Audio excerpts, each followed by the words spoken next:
You must have heard the saying, one lie leads to 100 more. But have you ever heard of a case where, to hide one murder, someone committed 9 more? It might sound shocking, but this is entirely true. A man named Sanjay Kumar from Bihar went to Telangana for work. There he fell in love with a woman named Rafika, who also worked in the same place. But after some time, their love took a dark turn, one that led to 9 dead bodies. How did 9 people end up dead? Who was behind these murders? And what was the full story of Rafika and Sanjay's love affair? Stay with us till the end of this video, because this story will leave you stunned. But before that, if you haven't subscribed to our channel, do it now. Now let's begin the story. March 2020, the lockdown begins. By March 2020, the coronavirus had started spreading rapidly.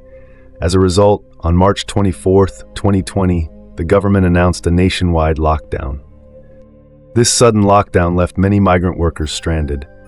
Some, out of desperation, even started walking back to their hometowns on foot. In the Gunda village of Warangal, Telangana, there was a factory named Sane Data Traders, which manufactured bags. Most of the workers in this factory were from Bihar and Bengal. However, due to the lockdown, the factory was also shut down, leaving the workers trapped inside. Even though production had stopped, the factory still had old stock, which was being delivered to customers as needed. By May 2020, the factory owner Bhaskar received an order for jute bags. He instructed his auto driver plus .0 to go to the factory and pick up the bags. Bhaskar also told the driver, "There are still some workers inside. They will hand over the bags to you."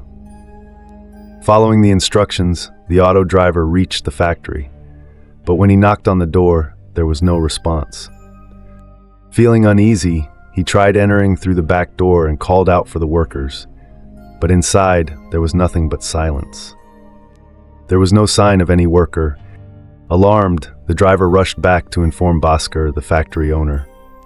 "There is not a single worker inside, sir, but at least 10 people should have been there."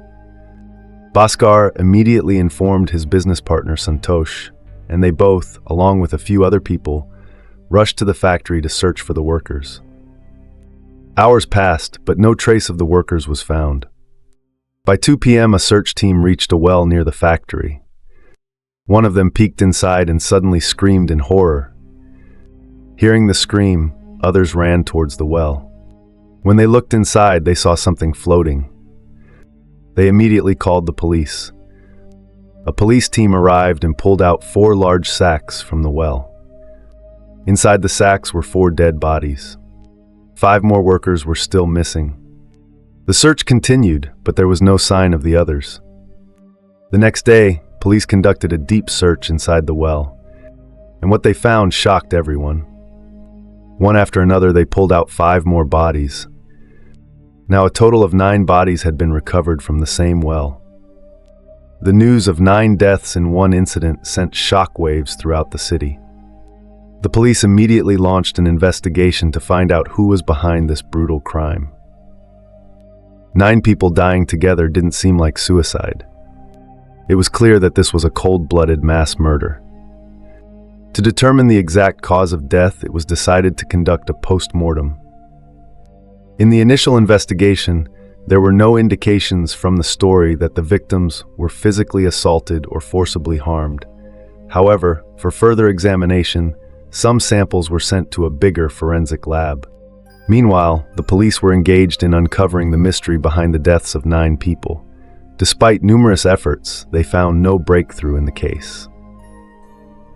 After an extensive investigation, the police managed to establish that on the night of May 20th, 2020, a birthday party was held at the factory for Shahbaz, the younger son of Maqsood, one of the workers. When the post-mortem report arrived, it stated that all 9 individuals had died between 9:30 p.m. on May 20th and 5 a.m. on May 21st. Now the police began connecting the dots. It became highly likely that all the deaths occurred during this birthday party. The investigation intensified and the police detained a few suspects for questioning. However, they still struggled to make a breakthrough. While the police were still investigating, a mysterious man approached the Warangal police with 2 mobile phones. He claimed to have found them near the Sonalika tractor warehouse. For the police, finding these mobile phones was a major breakthrough in the case. Upon investigation, they discovered that one phone belonged to Nisha, the wife of the deceased Maksud, and the other belonged to Sri Ram, one of the 9 deceased workers. The police immediately began scanning nearby CCTV footage. In the initial review, a man was seen riding a bicycle near the tractor warehouse around 6 p.m. on May 20th. The same man was spotted again heading toward the crime scene around 6 a.m. on May 21st. The police launched a search for this mystery cyclist. After several days of relentless efforts, on May 25, 2020, the police finally arrested the man captured in the CCTV footage. The suspect was identified as Sanjay Kumar Yadav, a native of Bihar who had been working as a laborer in Telangana for the past 6 years. Following his arrest, the police began interrogating Sanjay. At first, he vehemently denied any involvement in the deaths of the 9 victims. He even claimed to be their friend. However, as the police intensified their questioning, Sanjay Kumar Yadav finally broke down and confessed. He had murdered all 9 people. As the police pressed him further, an unexpected and shocking revelation came to light. According to Sanjay's confession, around the year 2014, he had arrived in Telangana for work. This is where Sanjay meets Maksud, who used to work in the same jute factory. Sanjay talks to Maksud about getting a job. Upon Maksud's recommendation, Sanjay starts working at the factory where Maksud and his family members were also employed. According to Sanjay, he initially worked well at the factory and became part of Maksud's family. Maksud's family included his wife, Nisha, a relative named Rafika, and Rafika's 3 children. Rafika was divorced and lived with her children in the factory quarters while also cooking meals for the factory workers.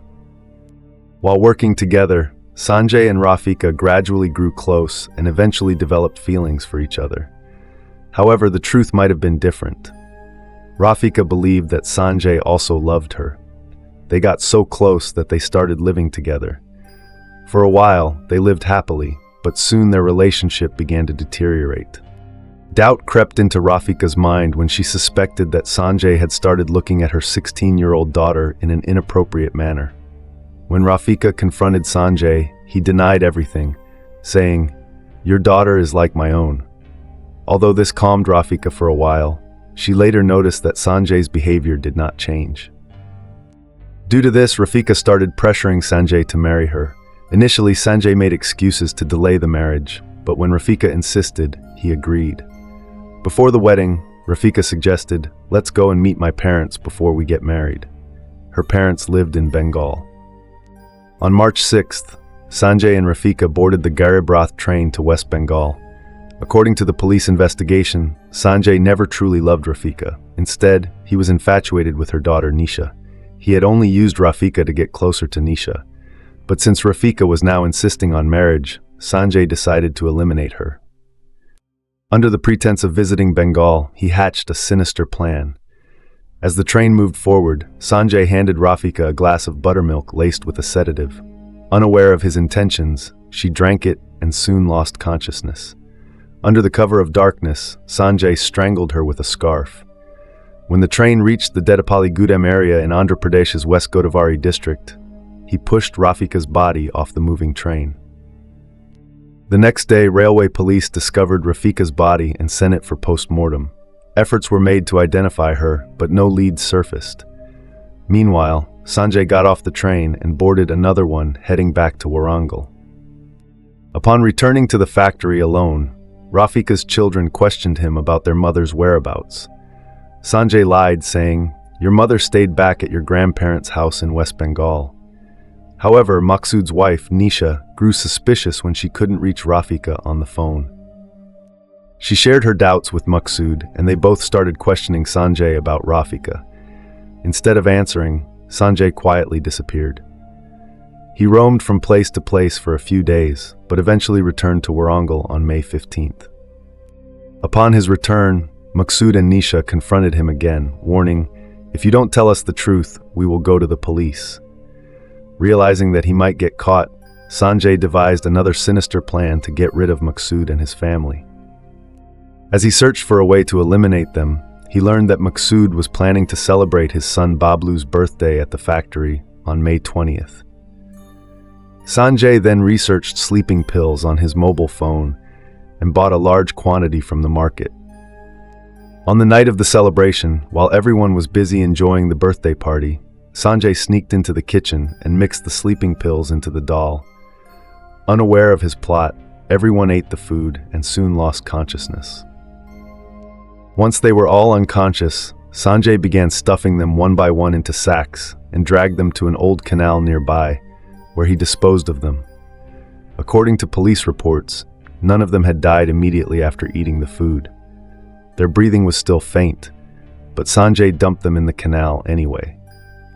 The victims included 6 members of Maqsood's family, along with Shriram, Shyam, both from Bihar, and Shakil from Tripura, who also worked in the factory with Maqsood. During the investigation, shocking revelations surfaced. It was confirmed that Rafika's suspicions about Sanjay were true. He had sexually assaulted her 16-year-old daughter and had even recorded the crime on his mobile phone. Due to this, additional charges under the POSO Act were filed against him. Along with the murder of 10 people, Sanjay was now facing severe criminal charges.